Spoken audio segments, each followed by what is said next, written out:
Yo, this your boy EC22 for the FairWeather Fan channel, man. We're in for another podcast, man. Yo, I'm excited. But listen, today, as you can already see who I got on the call with me today on the podcast, he was D-Way, but he changed his name to Coach. Okay, so he's up there playing with his phone. Then we got my boy all the way up there. And where you say you're from, JDub? Where is it from? I'm from the South, but I'm living in Great Falls, Montana. Great Falls, Montana. Yes. He is up there where they do the movie Yellowstone. So Yes, somewhere close. Man, gentlemen, how's it been going on this Tuesday after evening, I can say? It's good. It's No good. complaints. No complaints. No. Shout out to all my peeps and up in Philadelphia, Pennsylvania, PA. Obviously, JDub out there in beautiful Montana. I'm excited about that. I'm going to be heading up there here in a few weeks, so to see what that's all about. But yeah, it should be fun. I'm looking forward to a good show tonight, and hopefully everybody can get in and chime in and whatnot. So yeah. So man, let's go ahead and get it rocking, man. Since you're already here, listen, this guy. Anthony Joshua versus Daniel Du Bois. We're going to get into some professional boxing, y'all. If you guys who are fan of boxing, it has been very, very, very weird to watch over these last several years because there's really haven't been so much excitement around boxing. And now we have the Tank Davis situation whenever he plays, or Bud Crawford whenever he fights, but Anthony Joshua versus Daniel Du Bois, they're fighting for the vacated IBF championship. I think they gave it to Du Bois, so he was defending it. And he ended up winning it, knocked out Anthony Joshua in the 5th round. Yikes. This is my problem. Now, no disrespect to Daniel Du Bois. He's shown he's the guy. And much props to him. He's a fighter. But, y'all, I had so much hope for Anthony Joshua. He keep letting me down. I just thought he was going to be the guy. And every time I thought he was getting back in the groove, he loses. We saw what happened the last fight with Francis and the Jingo from the UFC. Francis looked like he was going to beat him down. Joshua let him know there's another level to boxing. You just can't come out of mixed martial arts into this game. And then he turns around and loses his next fight to Daniel Du Bois. I'm done. I know you guys didn't get a chance to watch the fight. But any thoughts on just the outcome of this fight with Joshua versus Du Bois? So I think it's good that we need more knockouts, especially in the heavyweight division. Right. No more playing around the ring. Yeah. And at that size, all it takes is one good one to the chin. So I didn't get to see this, and I definitely need to go catch the highlights. But the heavyweight division is the most up and down because of their power and because of what they can do. And speaking of that, JDub, Anthony Joshua got knocked down 5 times. He got knocked down at the end of the 1st round. He got knocked down at the end of the 3rd round, got knocked down twice in the 4th round. At that point, I thought they was going to call it off. But the ref decided this is Anthony Joshua. That last knockdown, he jumped up pretty good and he played off real good, but it was at the end of the bell. then that 5th round, it was like he didn't know where he was at.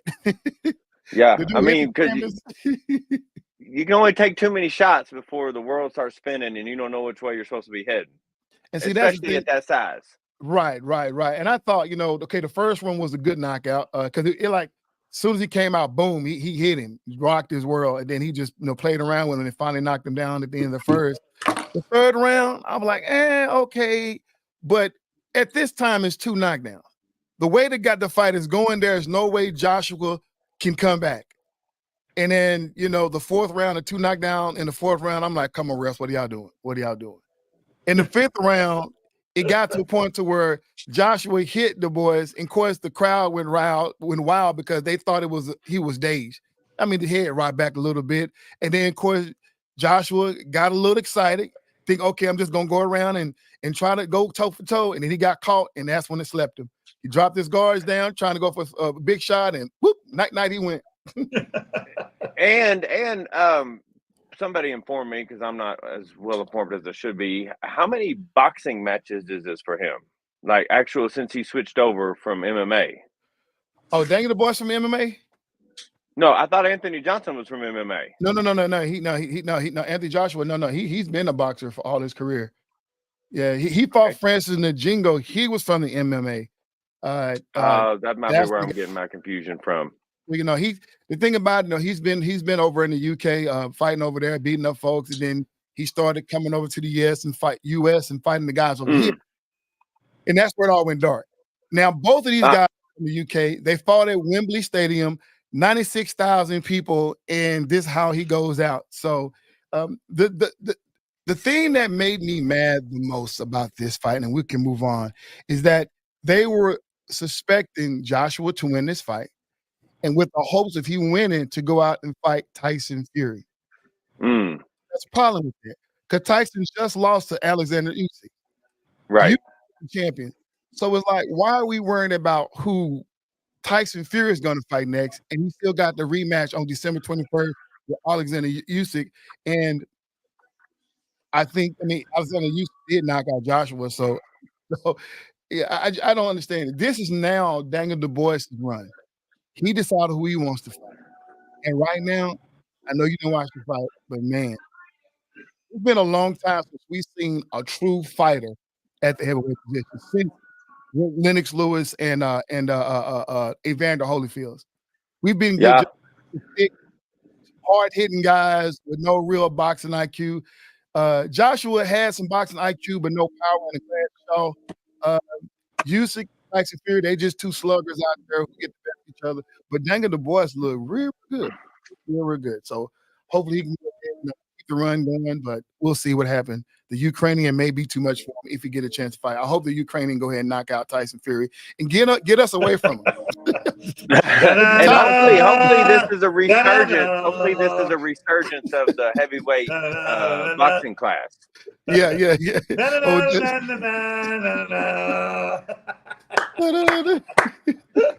I ain't even mad, man. Hey, JDub, I know this is your section coming up, man. So I'm gonna let you dive into what you thought about the WNBA postseason, man. Let it rip. Bro, before we even get to the postseason, we got to talk about what the current queen did in the regular season, right? Only the second unanimous MVP of all time, and the first one was in the first season. So I don't know if that counts.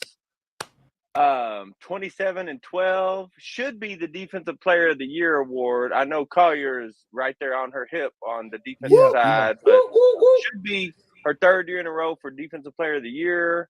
I think Asia is cemented herself in my personal top 5. Not that means anything, but she's a top 5 player of all time. I mean, her resume, I don't know if y'all have ever taken the time to look at her career resume, but she has been successful at every level. She has every award you can possibly name. Right. And I mean, we're talking about a girl who was on varsity her 8th grade year. This is crazy. This is one of the best players to have ever played basketball. Wow. Facts, man. Yeah, she is the bomb.com.org. Whatever. The only other career that I could find, I tried to find one today that I could compare it to. The only other career I can compare it to is Kareem Abdul-Jabbar's career from high school to professional. Blue Alcindor! I'm just saying. I don't think she gets quite the credit she deserves for being as good as she is, especially when the women's basketball league is in a I'm not going to say the golden era, but it's in the growing era. It's in the growing era. And this is your girl who's in charge. This is the girl who's in charge. And I mean, until I know they're the 4th seed, and we'll get into all the teams that played, but she's the favorite. I know the girls up there in New York are pretty solid too, but I'm not going to bet against Asia. I'm not going to bet against Asia. And no one should. And if anybody bets against Asia, y'all are tripping. I was going to mention that, man, but but yes, Asia will say. And here's the crazy thing: we knew this before the Olympic break. Yeah, this was written in stone. So I mean, there's nobody. We knew this 12 months ago. We knew this last year that this was going to happen again. Jerron saying back-to-back chance. Yeah, for the Las Vegas Aces. Yeah, that's where we're going with. So they only got one more. If they get this one and they get the next one, and the Comets aren't on a shelf all by themselves right now. The only team with 4 in a row, they would be the next team, But again, it's a different era. The players are better. The girls are better. There's more parity. Absolutely. The bad teams now are better than the bad teams then, if that makes any sense at all. Okay. Yeah. No, so she was phenomenal this year, and it's going to continue. She's got at least 5 more years at the same level before somebody attempts to dethrone her. So, I think we're looking at who goes down as the GOAT for a while. Wow. Oh yeah.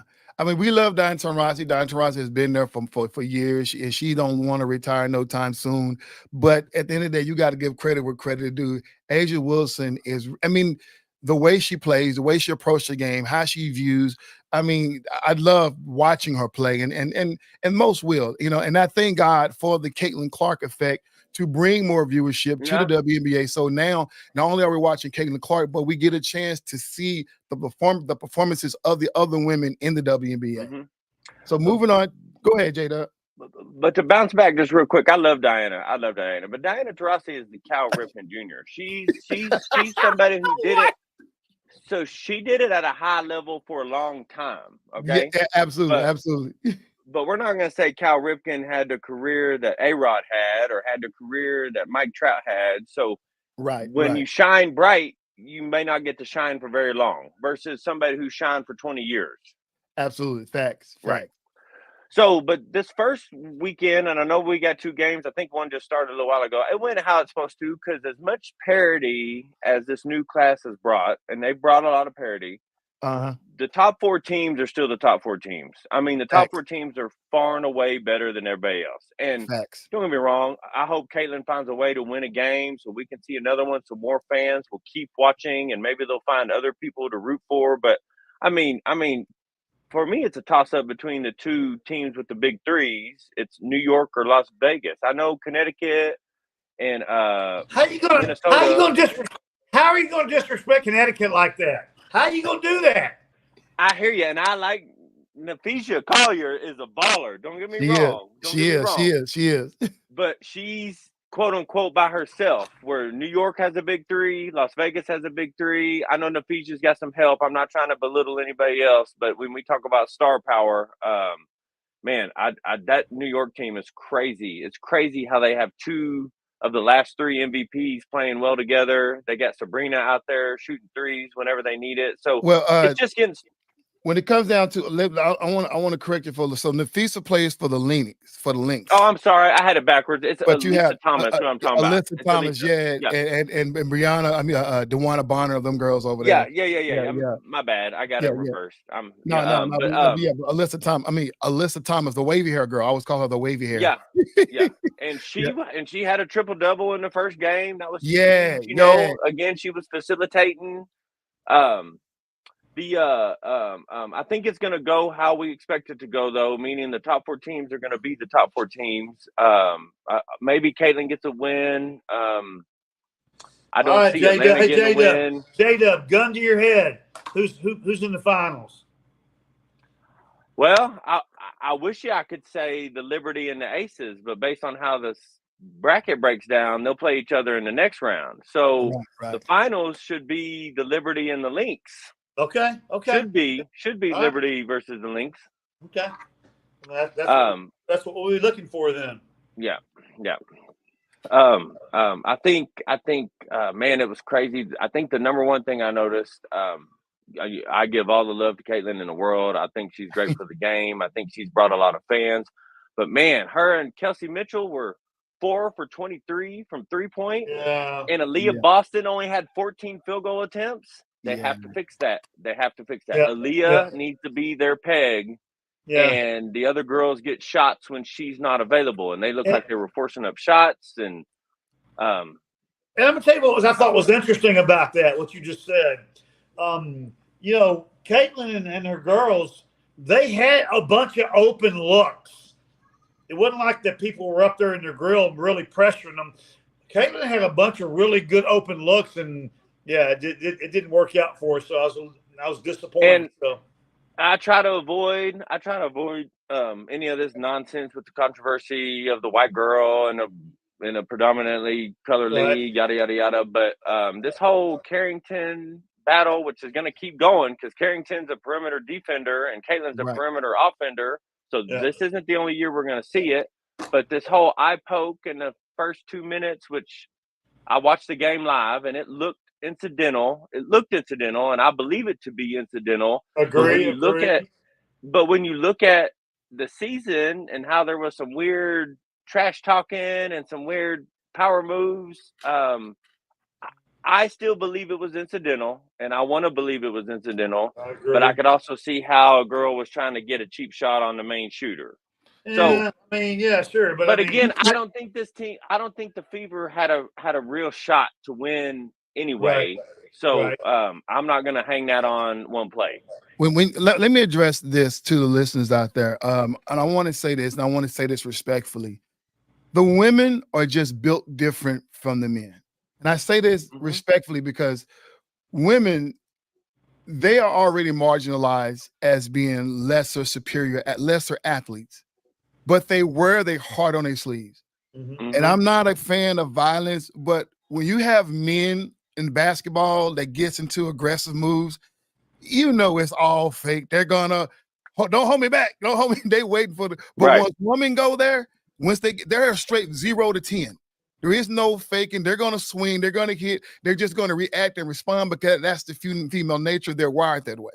And so when you start looking at, okay, we're gonna zero in on people coming at Caitlin, it happens every game throughout the women gonna get hit. They're gonna get elbowed. They're gonna get knocked down.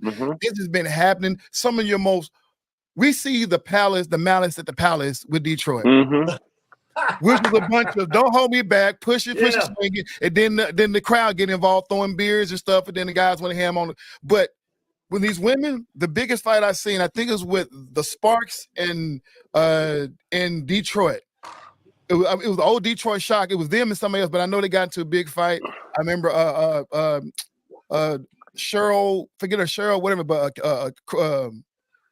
Karl Malone's daughter, I forget her name, was Cheryl something, but Karl Malone, Cheryl Ford, she ended up getting hurt because she's trying to break up a fight. She get pushed down, she messed up her knee.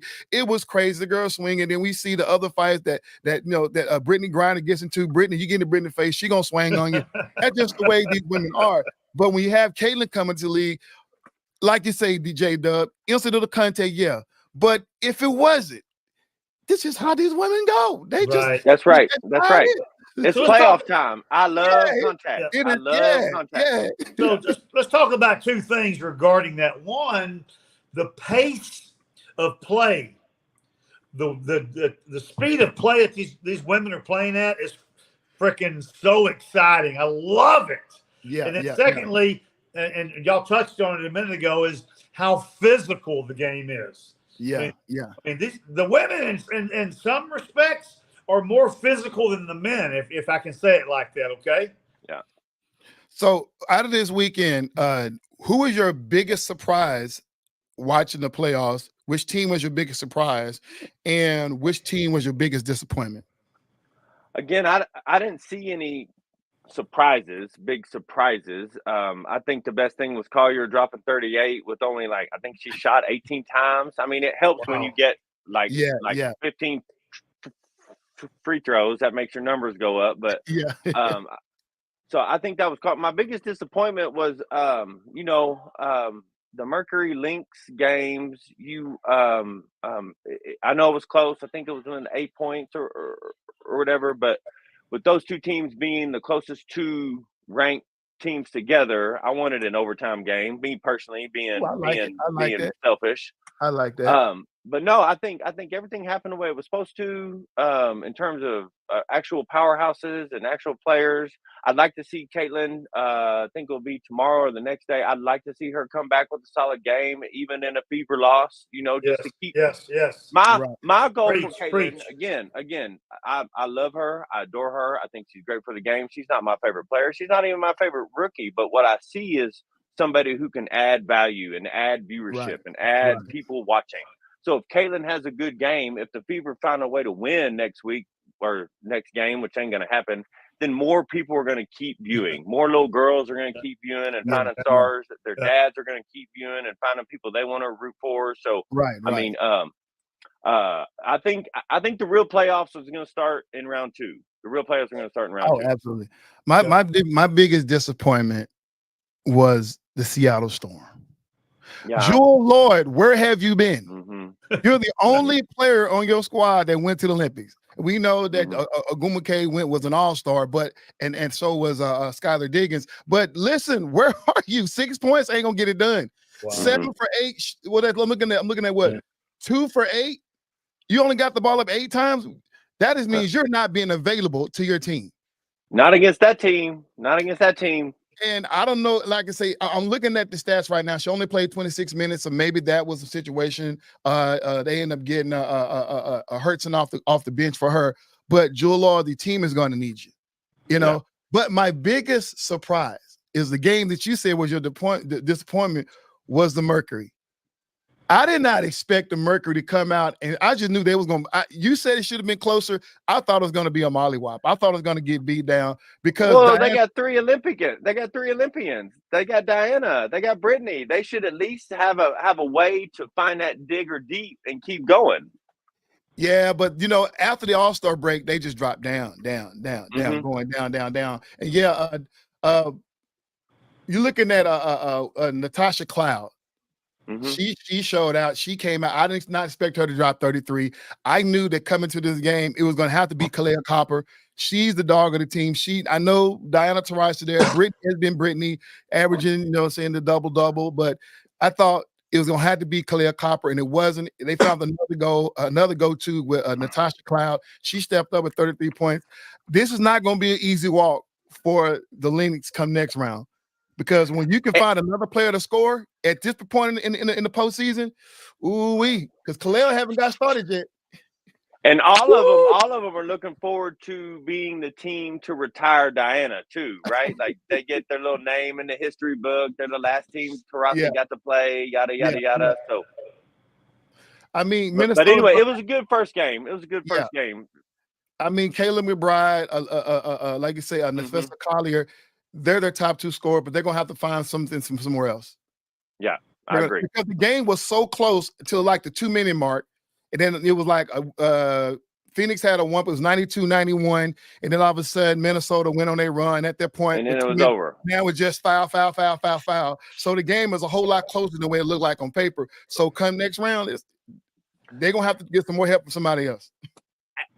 As a fan, I guess I was looking for a last-second shot from Taurasi. Whether it goes in or goes out is what we're going to live with.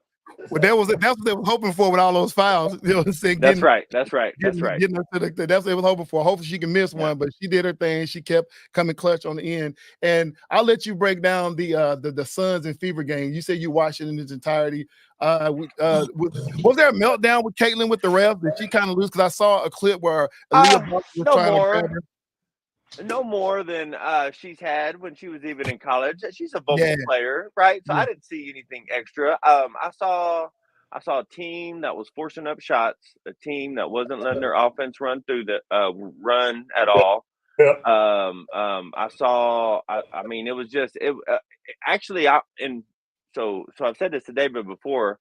The score isn't indicative of how bad the game was. I think mentally the Fever lost by like 50 points. Oh God! Based on how it played. Yeah. Just about how the rhythm was. Again, I don't know how you go 4 from 23 and you still shooting. I know shooters got to shoot themselves out of slumps, but I mean, at some point in time, you got to start running your offense through your posts. Absolutely. So, and I mean, the Sun. I guess it was a good game for a first-time rookie being her first time, but you're playing a bunch of veterans who are the second-best team or third-best team in the league right now. Right. I just don't see it being I don't see it being a full series. I know it's only 3 games, which is going to change too. All that's going to change. The one thing that I was looking at the highlights, and this is kind of mirrors, and you correct me if I'm wrong if you see something different. When she her first couple of games, I'm talking about Caitlin Clark, she came in with the weight of the world on her shoulder to be the savior of the Indiana Fever. And so she came in not nervous. I think she expected to do well, but I don't think the trust level was there. I think she felt like she had to do it on her own. And it wasn't until they had that players meeting to Aaliyah Boston, who was the reigning Rookie of the Year, pulled everybody and said, hey, we're a team. I know you're Caitlin. Thank you for the fanfare, but we're a team. We're here. And then that's when her assist started going up. And then the synergy got there, and all of a sudden they just started climbing. And after the Olympic break, it just took all the way off. This first game, it felt like she sunk right back into that mindset. It's got to be me. It's got to be me. It's got to be me. These people are coming to see me. I agree completely. I agree. There's nothing else you can add. And I said it to start the segment. I'm going to say it to end it. The Fever and Caitlin herself will have more success if they find a way to run their offense through Aaliyah. They got to run it through Aaliyah. They got to start getting double teams down there to the block, and that makes everybody adjust. They have to run through Boston. Has to. So when you're a good player in any sport, I don't care what it is, and you have an expectation level, and you don't meet that expectation level. Caitlin, I think, was surprised about how bad Caitlin was shooting. You know, she was surprised. Caitlin had a high expectation for her being not necessarily being, the go-to, but I mean that's her shooting percentage, Jason, was it was as bad as it's been all year. So you start looking at that, you go into halftime, you come back out and you go, okay, I'm gonna shake it off. I'm gonna start shooting a couple threes. It's all gonna come together. And then it doesn't come together, then you're like, what the heck's going on? So so my question is to you, JDub, is this: if Caitlin has a quote unquote average shooting night from three, does that change anything from your perspective? Changes a lot, just like it changes things in the men's game. If Caitlin's shooting well, they have to send an extra defender to her, and Caitlin's got vision like Steph, like Chris Paul, like all the boys. She's going to find the open player, and they're going to have a bunch of more open looks. But again, you don't have to shoot well if you're getting it to your GOAT, if you're getting it to your boss down low.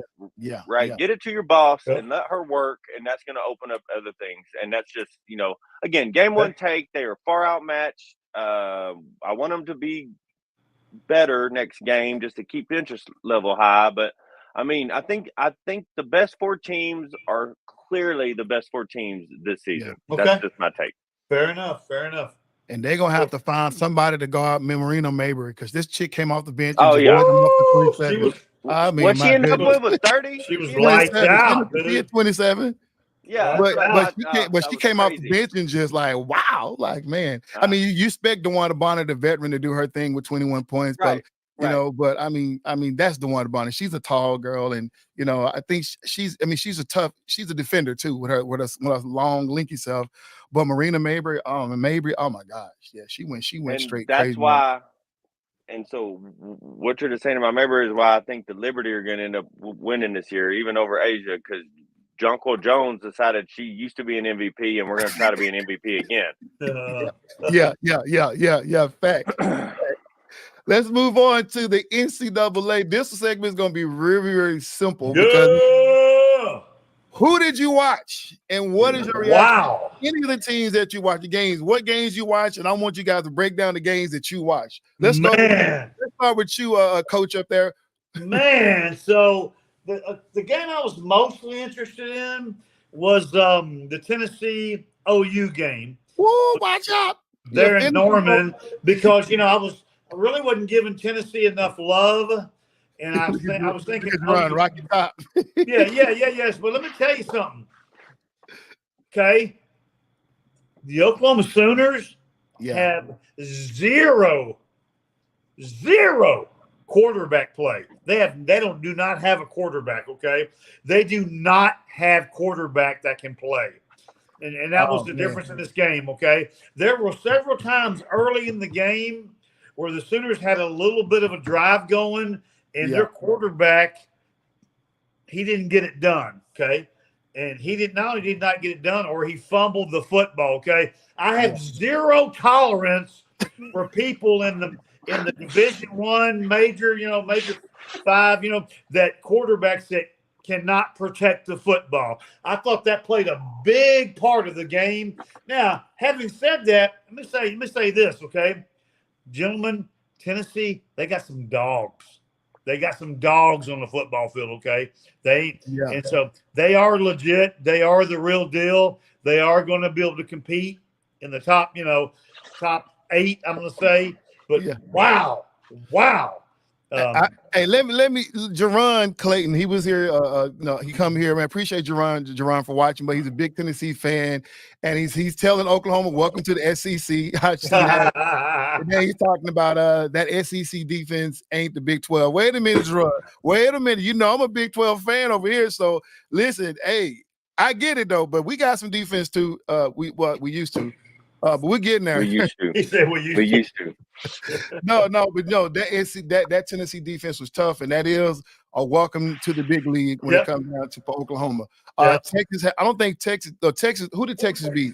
Nobody, 51-2 or whatever. They beat Michigan, so they've already beat Michigan, and so we'll see how they fare with the other SEC teams. And so then the other game I watched that I had a big interest in was USC went to the Big House in Michigan, and I totally call that game. Michigan, their hosses, offensive defensive line, controlled the line of scrimmage. Mm-hmm. They dominated that game. USC, I don't care what conference they're in, Pac-12, Big Ten, SEC, Big 12. USC don't have the horses on the line of scrimmage to compete at the level that they have to compete at. Okay, can I get a witness on that? Amen, brother. Amen. No, you know what? It's still my wife is from Oklahoma, so right now they're not a fan of USC for obvious reasons, right? Fair enough. Fair. Yeah. So I'm not saying that we root for them to lose, but at the end of the day, I mean, I was like you, wanted to see Michigan bounce back from the whooping that Texas put on them, and they did. and JDub, who did you watch this weekend? The same 2 games. I didn't get to sit down and watch much more than those 2. I got to watch certainly the highlights, but I got to catch it on the channel up here that shows it, the Colorado game. Yeah, and I don't want to talk about Dion. I don't want to talk about Colorado.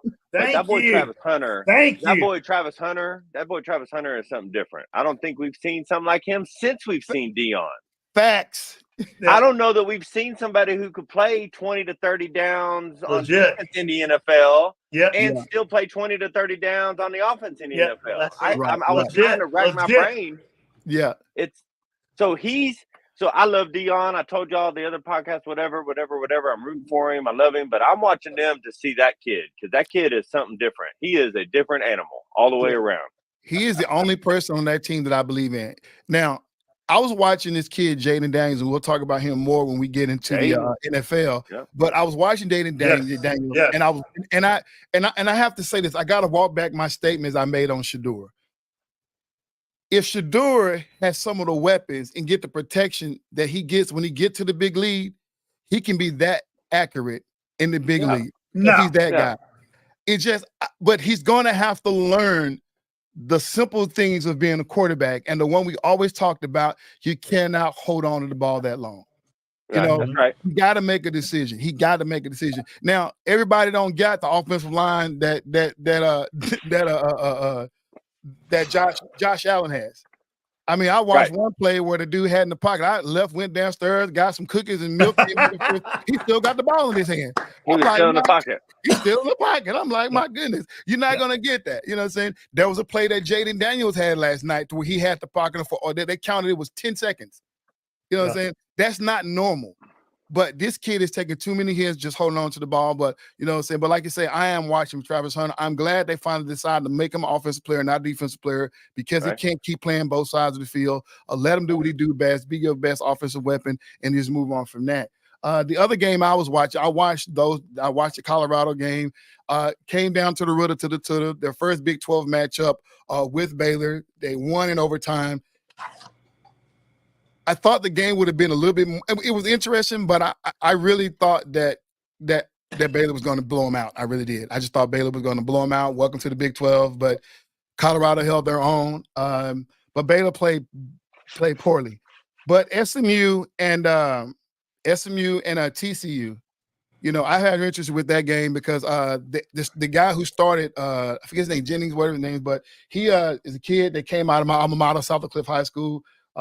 He was there, and they let him get in there, and they did their thing against TCU. So I was really, really proud of not TCU, but it was TCU. What was the kid name? Their quarterback for Kevin Jennings. Kevin Jennings, the quarterback, came out of South Oak Cliff. He's playing for SMU. He did his thing, 66-42. You like to see a high-scoring game like that, but when you look at it as SMU, like, this team did put up 42 points. So, there's still some things that need to be addressed.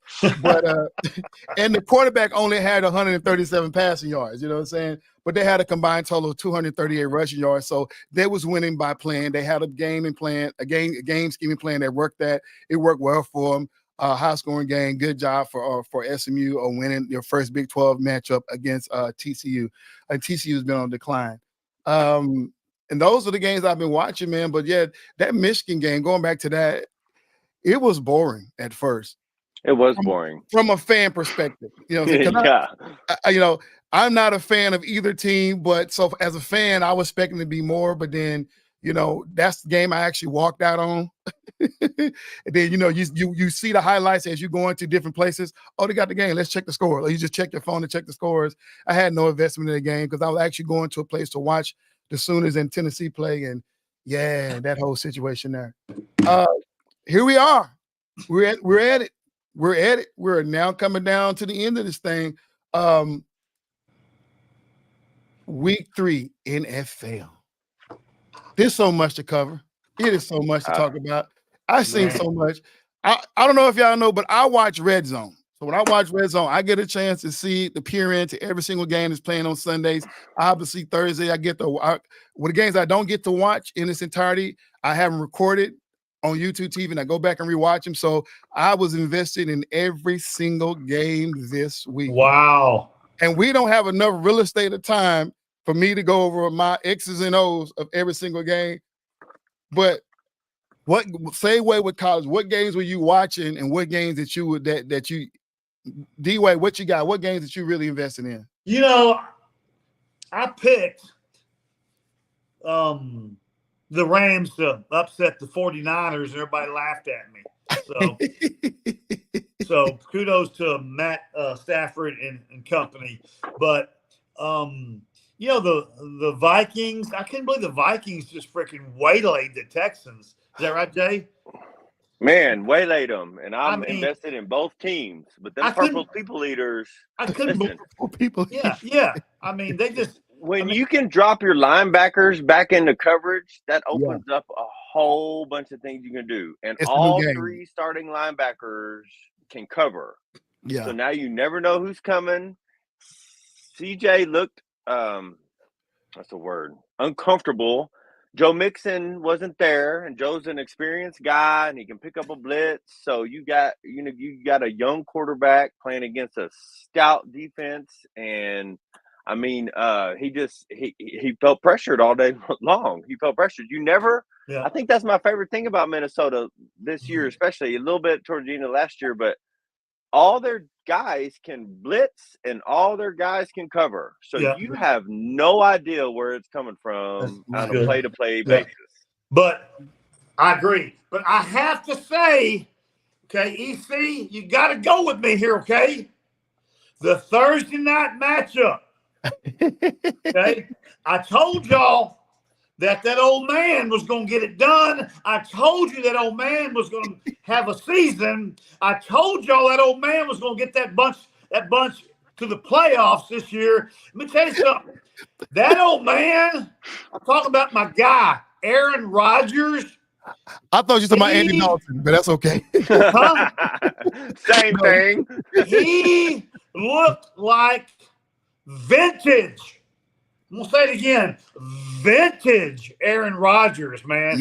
I was like, I'm so excited about seeing the direction of this team and where they're going. If they can continue to protect Aaron, we know the Jets can play defense. We know that. Yeah, without a doubt. Aaron is doing things with his feet. He's taking the little step, moving away from the pressure, just buying himself some time. I'm going to tell you something, guys. Y'all better watch the Jets. Y'all better be paying attention to those boys up in Joe Willie Namath land, okay? Ooh. Hey, I'm not mad at you. My only problem with them is the age of Aaron Rodgers, and he missed the whole year. But like you say, this is Mr. Relax, calm down, don't worry about it. We get all that. He's too cool for school. We get it, But he's in the same division with our guy Josh Allen, so that's going to be. I understand. And this was the New England Patriots he was playing. You know what I'm saying? We're going to get to Josh in a minute, but all I said was that the Jets would figure out a way to make the playoffs. Okay. Fact. Now let's move. Hey, shout out to Mike Tomlin and the boys up there in the Steel City. I don't understand. That's crazy what's going on up there. I don't understand. I don't understand. I understand, but I don't understand. It's just like, here he is, the man find ways. We had a discussion. Some people. Mike Tomlin's one of the best coaches to ever. 1,000%. 1,000%. He's top 5. He's top 5 for me. Yes, because first of all, he refused to lose. Well, other teams looking at the personnel say, you know what? Let's scratch this season. Let's go for next year. Let's try to build all that capital out of the draft and out of the trades and stuff like that. He said, no, we're going to continue to win. And we're going to see where the pieces fall, at the end of the season, and then we're just going to figure it out. And here's a guy he don't look for big name players. He looked for guys that can fit his system. The whole pole position situation with Russell Wilson and Justin Fields. Justin Fields looked like he belonged there. So which guys can he find to fit his situation if he trades Russell Wilson to Miami? Who can he get back? That's what I think they need to start looking at. I love that. I love that. Some of the guys they're not using, They got 2 running backs that they don't need. They got a bunch of receivers out there that they don't necessarily need. And I'm not talking about the Hill and the Waddles, but they got other guys that we ain't talking about them. Yeah, I think they need another a tight end because Fairmouth is kind of being in and out. We haven't really seen a whole lot from here this year. But maybe I don't think Justin Fields look for tight ends as much as some of the other quarterbacks do. As a safety outlet. Right. So, but I think finding ways to get Fairmouth involved is going to probably be their first rule of the action. Put them in a different position. I don't know how that works for them, but Mike Tomlin will find a way to figure it out. We can all speculate. None of us can sit up and just say we got Mike Tomlin figured all the way out because as soon as you think you do, he does something different. No. You know what I'm saying? So he surprised all of us. And this don't Y'all let Justin Fields win one more game. Y'all let Justin Fields win one more dominant game, and let's see what ESPN and all the things we talking about of Russell Wilson potential trade destinations. I promise you, one more game. Oh yeah, and I'm pretty sure that ain't on their table right now. But as the analysts and commentators, they determine what they're gonna talk about. Let's not talk about that. Right? They give it one more week. But they don't look like a fluke. Nor does Minnesota. We already talked about them a while ago, but you're talking about the low expectation we had for Minnesota and the low expectation we had for Pittsburgh with the Russell. And now both teams are 3-0. They don't look like fluke teams. They look like they actually know what they're doing. This is crazy. The only fluke team I see at 3-0 right now is Seattle, and I ain't trying to throw no shade on Seattle, but they've had an easy 3-0, and they got an easy next couple of weeks. Fair enough. Facts. So they got a lot to prove still, but the other 3, I think there's 3 other 3-0: Kansas City, Ravens, and Pittsburgh, and there might be one more, but they've had to beat teams. They've had to beat real contenders. I say real contenders. It's early in the year. I don't know if there is such a thing as a real contender, but I think Seattle's the only one that I'm not drinking a Kool-Aid on in terms of undefeated teams at this point. Yeah. Right. Yeah. So shout out to Eagle Bruce and my cousin, my nephew, Ellis Gear and Jesse Gear up in the city of brotherly love.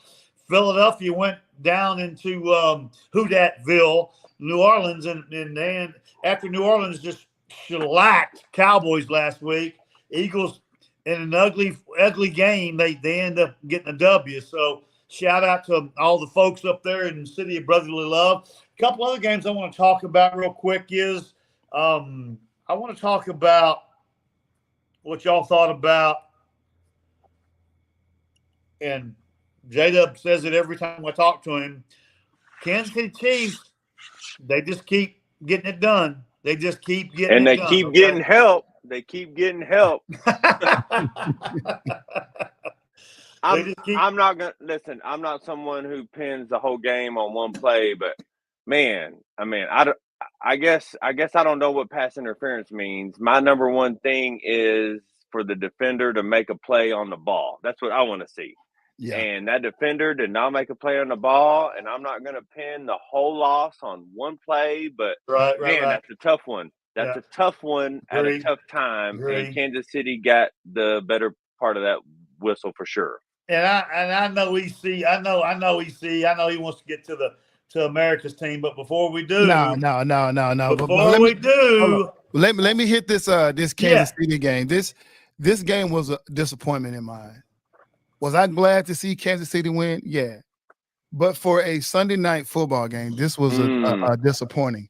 I did not like the way the game went. Really, I'm not trying to say that Kansas City should have just whooped up on Atlanta, but they should have whooped up on Atlanta. I sat here and told you guys last week that the Falcons had a team. They had a squad. And for Kansas City, first of all, getting a win anytime is hard. When you go on the road and win, I'm telling y'all, that's a good team. That's a good team. And for Kansas City on a Sunday night to go in there on primetime television and get a W, I'm telling you guys, that's a good win. Without scoring touchdowns, without getting big plays, there was only like one play over 15 yards. Yeah. Atlanta kicked a couple more field goals, and I don't think KC wins. Yeah. Facts. Like I said, I mean, a win is a win. Like I said, no disrespect to the Chiefs and to the Falcons out there, but FairWeather Fan, me as a fan, I want to see what I saw on Monday night from both. You couldn't have had a better Monday night, and I know that's where you want to go, Coach. Come on. It was so good. It was so good. You didn't know which game to watch. No, you didn't. No, you didn't. I did. You said, which one were you invested in, JDub? Bro, I had to call Coach and tell him, I don't know why, but I naturally root against Jacksonville and that quarterback they have down there. So I'm watching the Washington game, and man, that was the game of the week. That was the most entertaining sports game on television over the last 8 days. If somebody please explain to me, because I'm old school. How is cool Joe Burrow, and who I think is one of the greatest receivers in the game, Jamar Chase, how are they winless? Tell me. They didn't get stuff buttoned up in week 1 against the Patriots. That was a flop. And then who they play? And then who they came out and played last week? Was it Kansas City? Was it Kansas City? No, it was. So they lost. It was a close one too against Kansas City. Yeah. So so it was 26-25 game against Kansas City. That's when Jamar Chase got upset because he got the face. Oh yeah, that's right. And then the pass interference call that went. Yeah, pass interference call. Yeah. So it was a 26-20. That was a walk-off kick, a walk-off field goal for Kansas City. But like I say, they bounced back and then lost, and then they gave all they could against this against this Washington team. But this game, if y'all who are watching did not watch the game, there were 0 turnovers and 0 punts. And good offense, good defense. Oh my, yes, and don't let the stuff fool you. It still was a good defensive game, but man, that Washington team, I don't see. I have to walk back some more statements. Because in other podcasts, the one I go on that comes on the top of the hour, or Faith Talk Sports Radio, we talk about Cliff Kingsbury's style of offense is too gimmicky, it's too flashy, and it doesn't fit the NFL system. Well, Cliff, if you're watching, I apologize. Because the offense you ran last night, my God, You are now getting some fans to watch football all over again because that's what we want to see as fans of football. That offense worked, and it worked well for Jaden Daniels, man. My goodness. Yes. Facts. So, but man, how do the Bengals on Monday night at home? I'm gonna stop right there. Jaden ran out. Jaden only had 2 incompletions, so he was making good decisions. Yeah, he had good blocking. It was some good defense, but he had good blocking. He had time to make decisions. I mean, it was just 2 SEC LSU quarterbacks going against each other, and man, Yeah. that was the game of the week, and it was probably the game I was least excited to watch. And halfway through the first half, I'm like, this is crazy. This is awesome football. JDub, you hit the nail on the coffin. You're right, because nobody wanted to see that game. I'm not gonna lie, I didn't want to see that game either. But at the Bills game, they had the score at the corner. Something to watch the Bills games. I'm like, wait a minute, is this what's going on? I forgot the Bills were even playing. Yeah. So they kept showing on both games. They were showing the score for both games. Yeah. And Bills Mafia. They were all on board. They were into it. They were. Let me tell you something. I said this a couple weeks ago. Number 17 for the Bills. This is going to be his last hurrah as far as to having a quote unquote legitimate shot at making a run at this thing. Okay. Now I know it's Jacksonville, and I know blah blah blah blah blah. But hey, Buffalo looked legit last night. Can I get a witness? I mean, y'all yes, no, what? Yeah. Hey, yeah. I mean, anytime you hang 47. Go ahead, JDub. I said, anytime that you hang more than 35 points a game, y'all look, you're on point, and you got people going the right direction and all that good stuff.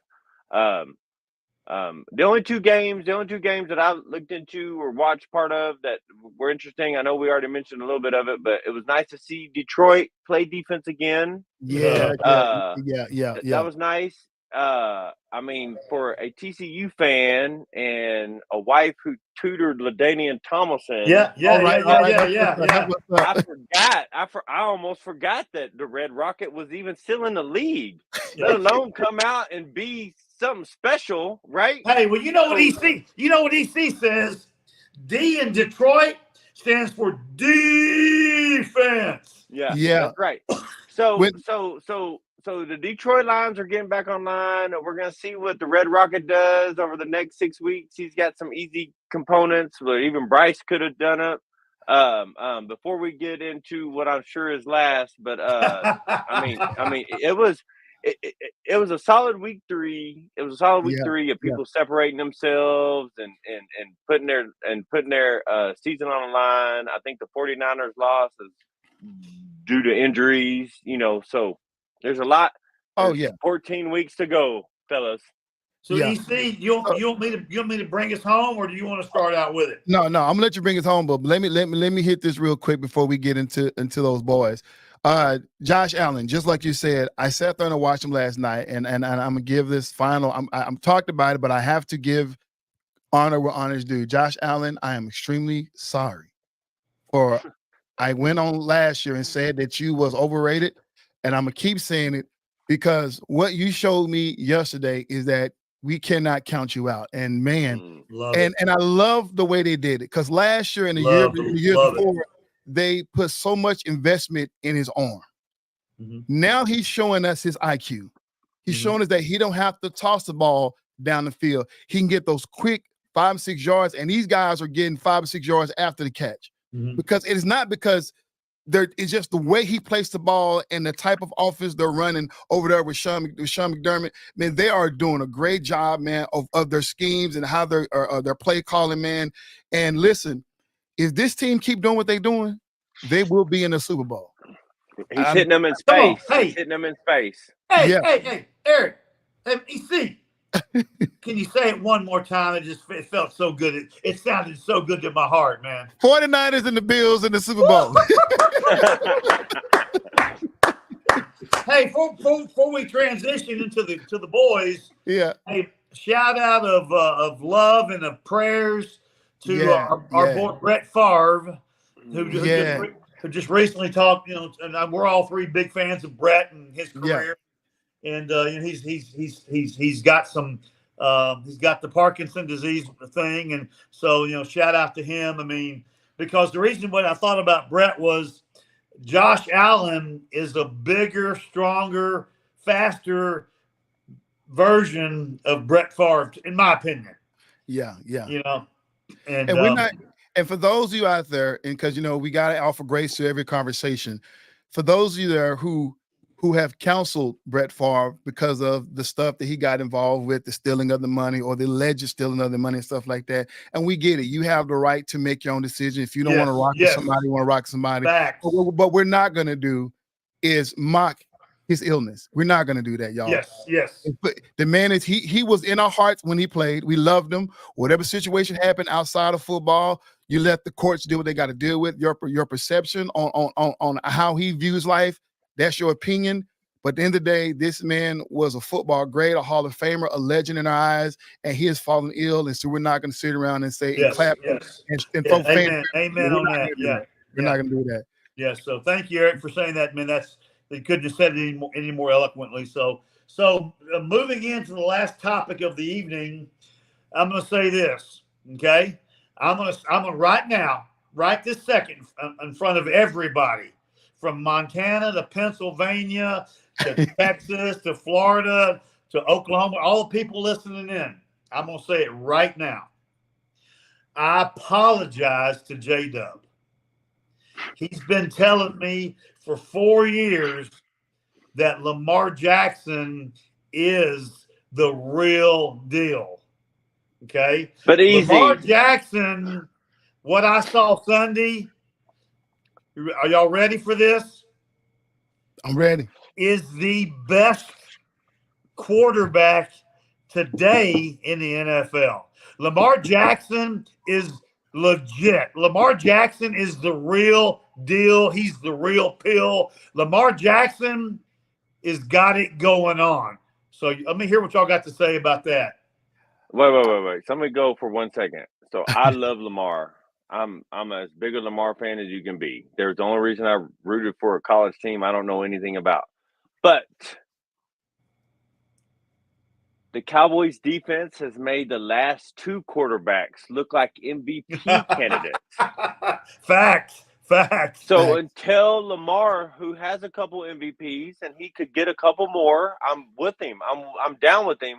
Until he does it this season against somebody who matters and defensively wise, I'm not talking shade on the Cowboys. Until they do something defensively wise, brother, the Cowboys defense has made the last two quarterbacks look like super studs. Yep. It's crazy. And the second the defense had it figured out in the fourth quarter, Lamar faded away. It was kind of the Ravens defense helped fade away too to make that comeback possibility, yada, yada, yada. But yeah, I get you, and I appreciate that.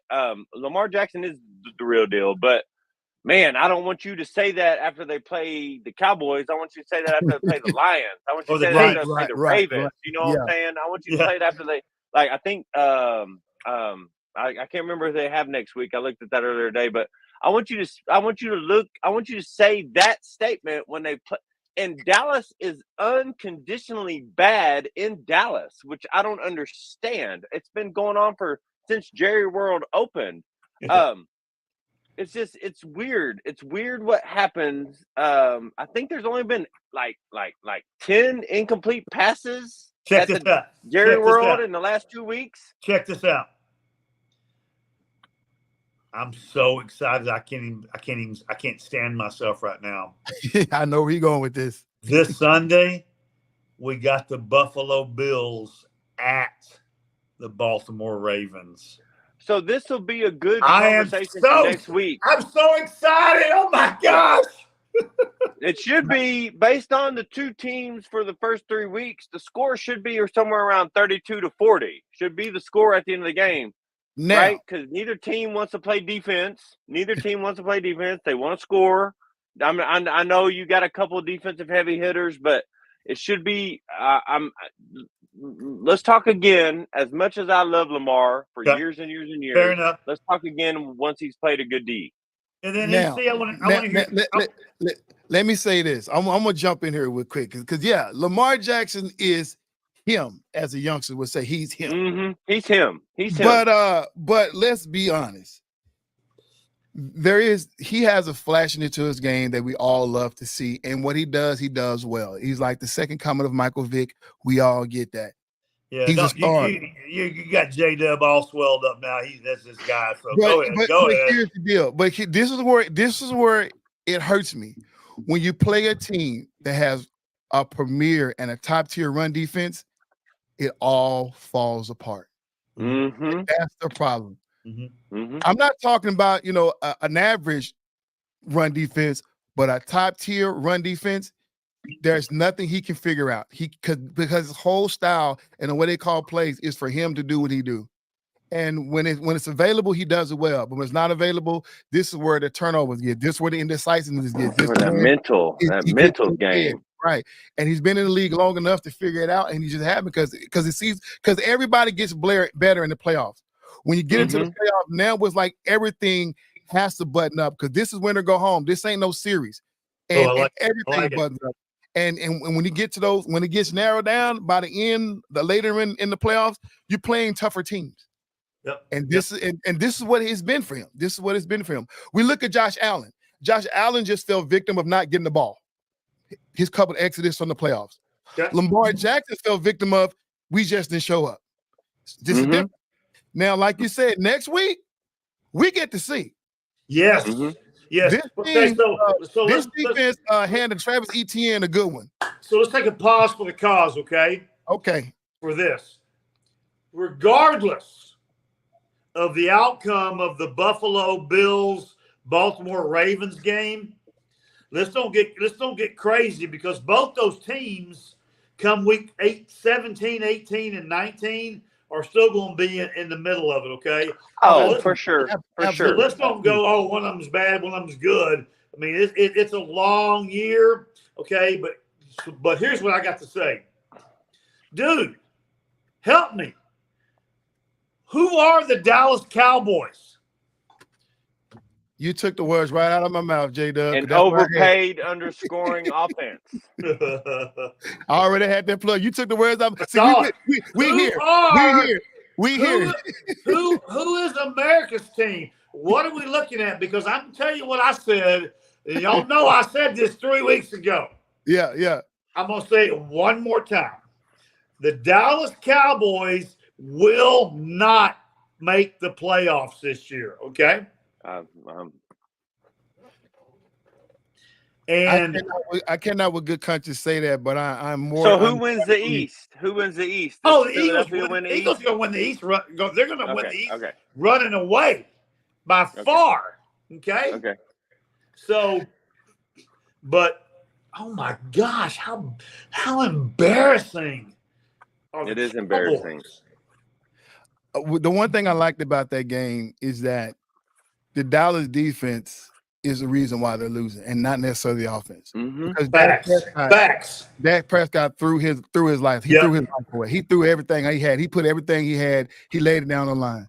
So if the Dallas defense get back to being who they are and figuring out a way to stop the run and button it up, they will be back in the swing of things. And it seemed like they got it together at the end of that game, but just a little bit too late. They was coming back. So. Okay, was it that they were coming back, or was it the Ravens kind of settled in and got a little complacent, lackadaisical? I don't know. But Go ahead, JDub. So I'm not going to completely disagree with you because I agree the defense has to figure it out. But if the defense was the only problem, then the final score would have been 45-42 or 38-35. Okay. Right. So if the offense was doing what the offense got paid to do right before the season started, we would have had at least 2 more touchdowns. Yeah. Right. So I don't have a crystal ball, and I'm not sitting here saying I agree with you 100%. The Dallas defense either has to rush the quarterback or the cornerbacks have to hold the wide receivers 4 to 6 more seconds to play. Yeah. But if the offense is worth what Jerry paid them to be, then they have to score more points, regardless of what the defense does. Regardless. Right. And this is my problem with the Cowboys is that, and I hope this is the match that lights up on them, right? They have a style of play to where they want to play slow. They want the game to creep along because they it's like most teams want to have the ball on the offensive side the most. They're fine with their defense being on the field for majority of the game. As long as they're giving up, you know what I'm saying, let them get all the way down to the 3-yard line and back them up a few times with the penalties and then kicking a punt from that end or getting them all down and force them to try to go for it on a 4th and 5 or 4th and 3 and then turnover on downs or kicking field goals. That's the way they like it because they want to play that so-plays game and they get the ball first. They didn't do well with it. And then right off the rip, here come the Baltimore Ravens. They shoot down their throat. They knock it on down. And in the game, and it's just, now they're playing from behind. Now they're frazzled. This has to do with upstairs in the coaching. They don't know what play to call. Because we had a game. They do not. And it's like, and it was so obvious. You're talking about 3-3.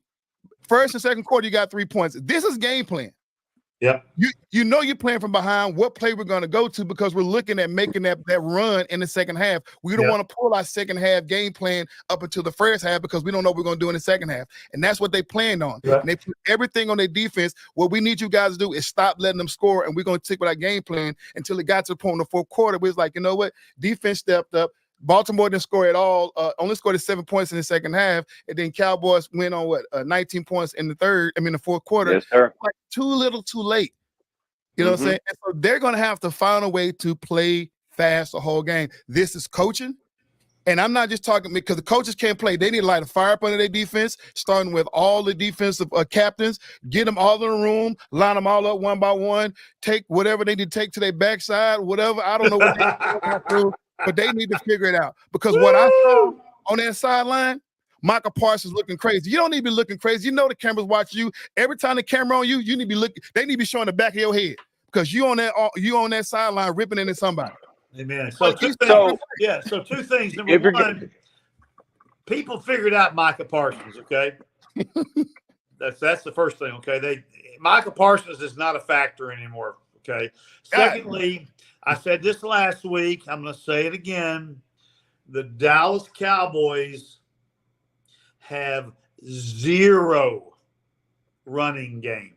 They have no running backs. They cannot run the football. Therefore, if I'm going to defend, if I'm getting my defense together to defend the Cowboys next week, the Giants, don't think the Cowboys are going to go up there into the Meadowlands and just, the Giants are going to lay down, and it's going to be an easy win for Dallas, okay? It's going to be a hard game. And right now, if you give me the right odds, I'll take the Giants all day in the points, okay? So the only thing I'm going to say is if you're going to be an offense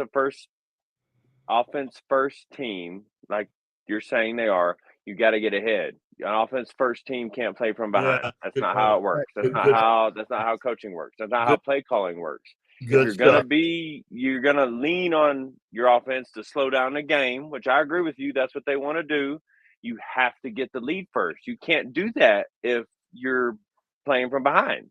So again, early. Division games hasn't even really started yet. That's when everything starts separating themselves out. I know maybe the short week will help the Cowboys. You know how a lot of times a team that's struggling, the short week doesn't give them time to think about it. And I know they play in 2 days. So, they have been behind the 8 ball for at least the last 2 weeks. Yeah. So I got two games I want to ask both of y'all to give me your, okay. I'll start with Eric, EC first.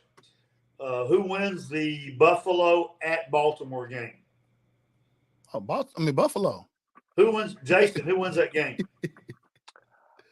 What score do they win at? E? No. Buffalo at Baltimore. Who okay. Buffalo wins by a touchdown. Okay, so I'm going. I'm taking Baltimore to win that game. The next game is Cowboys Giants at New York. Who wins? EC. Cowboys. Jay. By 10. Yes, sir. Cowboys. Wow. I need to call my bookie. Wow. I take the Cowboys on the last second field goal. So cool. If they win that game by last second field goal, the Cowboys, like you say, they would be washed up. I think. EC, I said 3 weeks ago that by the sixth or seventh week, Mike McCarthy will get fired. Okay. You remember me saying that? Yeah, I remember you saying that. Yeah. Okay. They got to blame it on somebody.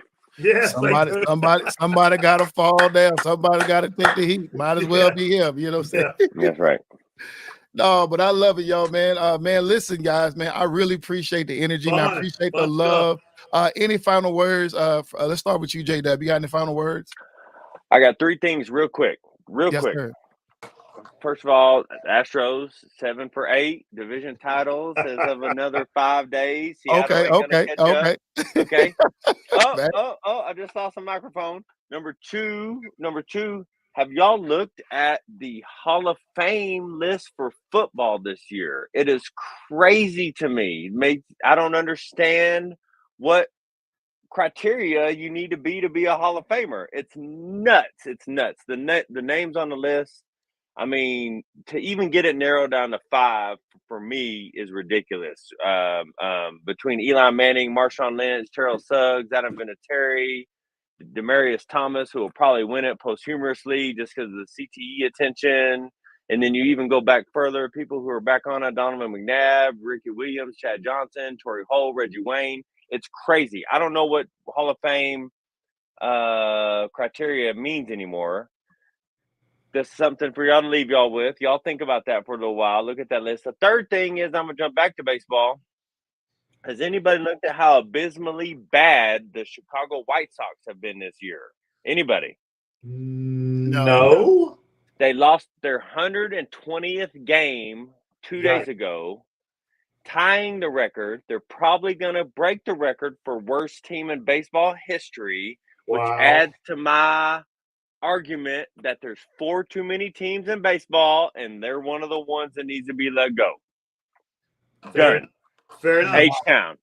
Wow. So for me, my final thoughts are in the Major League Baseball, as we're starting to shake down into the playoffs, it looks like the front runners are, no surprise, the Los Angeles Dodgers. 60-60's coming, baby. Come on. 6 games left. Tiny, baby. The Philadelphia Phillies and the Milwaukee Brewers in the National League. American League, the Yankees, Cleveland Guardians, which is a little bit of surprise, and the Houston Astros. So I'm calling a Philadelphia Phillies, New York Yankees, World Series, and I'm calling Dodgers Yankees. Dodgers Yankees is me. Yeah, shout out to all my peeps up in the city of brotherly love. But let me tell you something. JDub said it, and he's got his whole attire on. Do not count those boys out down in H-Town. Okay? Yeah. Do not count those boys out down there in the H-Town, okay? Because I mean, all they do is win. It was a weird year last year, but I'm excited for the weather's changing. It's getting cooler and there's fall in the air. That means baseball playoff time is here. So I'm excited about that, EC. So we just gonna disrespect the Padres. Ain't nobody gonna mention the Padres. I'm with them all the way around. I am with the Padres for sure. In fact, if you ask me who I'm rooting for, it is the Padres. Yeah. Okay, I just want to make sure y'all put some love on the Padres. Okay. Yeah. I don't know how they're going to do. Are they going to be able to get in, or let me look here real quick? No, they're already in. They're in. They're 92 in game. Yeah. They're in. Yeah. I expect the Dodgers to do what the Dodgers do, get out first round. So, I'm hopeful. I'm a Dodgers hater. But Ohtani is. Here's what's funny. Yeah, he's off the chain right now. Here's what's crazy about the Pods, okay?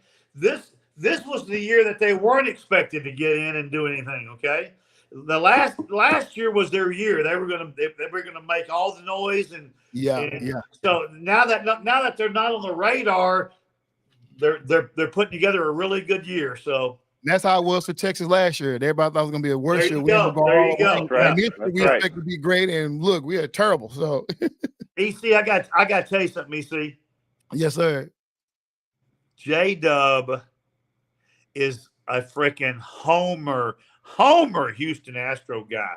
Okay. I see. And he has been for the last 10, 12, 15 years. Okay. Yeah. This just didn't happen the last year or two. Okay. JDub is an Astro. He is an Astro guy through and through. If you cut him open, he bleeds orange. Okay, bro. Man, JDub, I love your setup back there, man. I need to do some of mine. I got a pair of headphones in my background and a bunch of shoes over there. It's just my thing.